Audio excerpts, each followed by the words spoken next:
Hello and welcome to this new section. So let's discuss our first discussion with the first type of data structure, which is known as array.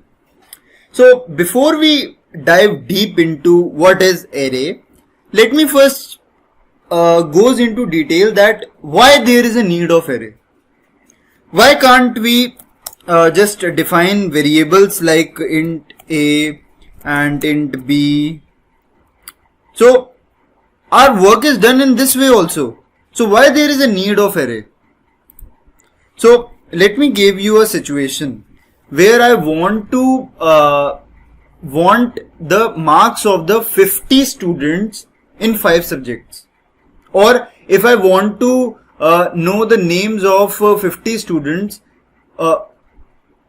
if I want to know the marks of 50 students on the same subject. Let us suppose I want to store marks of 50 students of physics. Okay, let's take physics. Okay, this is a subject which we have to take. So should I define int a, int b, and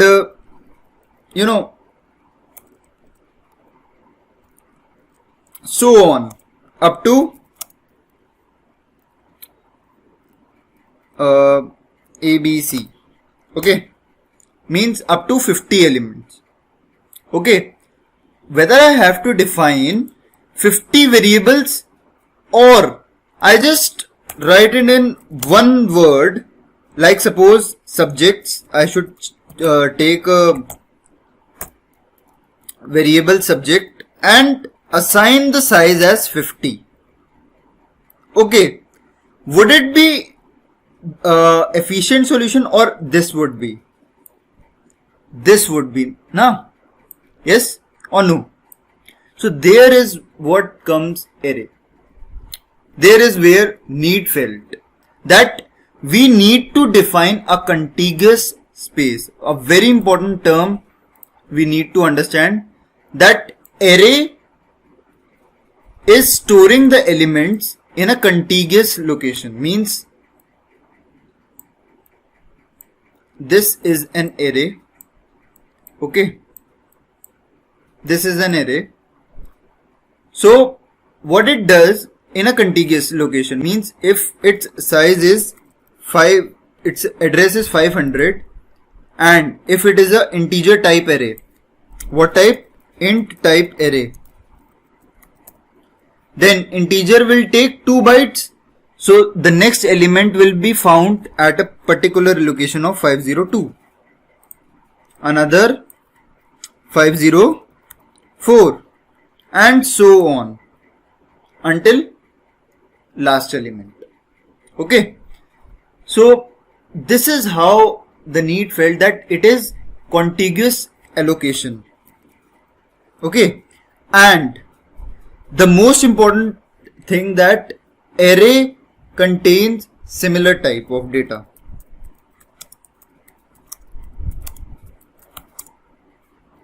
Okay, it stores similar type of data.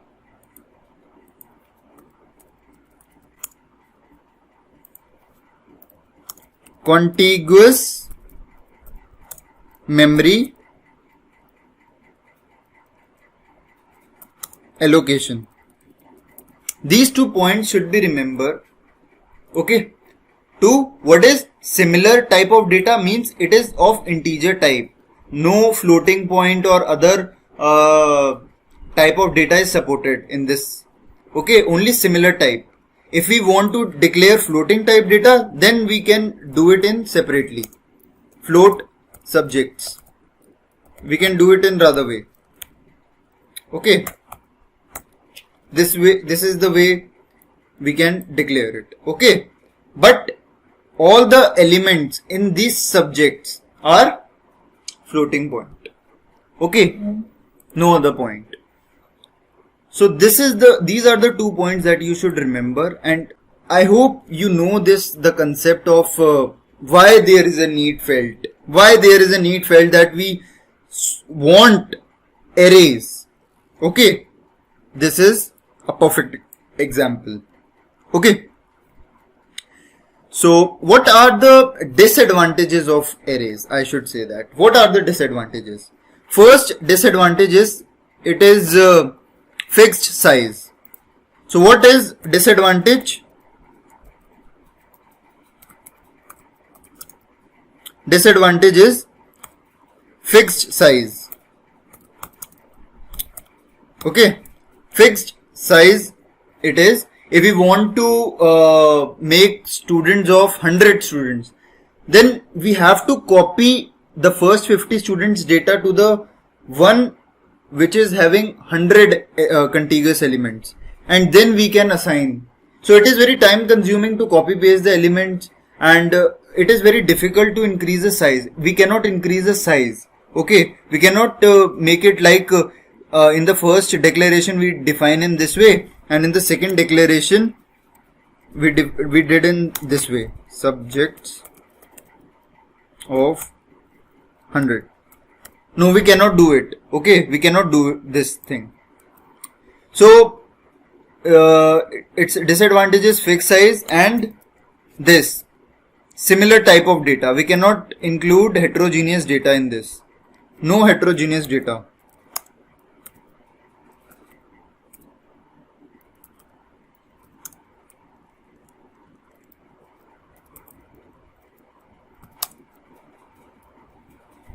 Data type.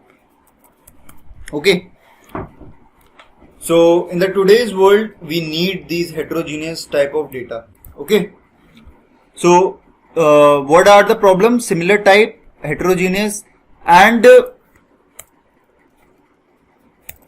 memory is wasted if all the space is not utilized. Okay, so if we entered only 20 students marks and we declare it and declare the size of 50, then the rest 30 spaces are wasted. Okay, we cannot use that space for this array. We cannot use it because it's fixed. Okay, it's always fixed.